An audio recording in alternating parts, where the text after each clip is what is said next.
Hello guys! Welcome to my mini vlog. Ito may update ako sa aming munting bahay. Nagpagawa kami ng temporaring garahe kasi wala pang budget. Kaya ganyan na muna. Ayan.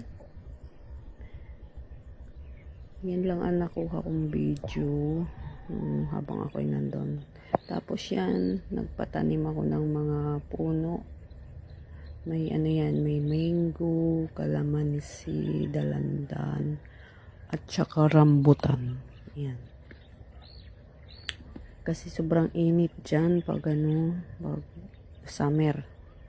Buti nga ngayon ay ano, naulan na. Ayan. Binili ko yan ng mga ano yan, mga halaman, yung grafted na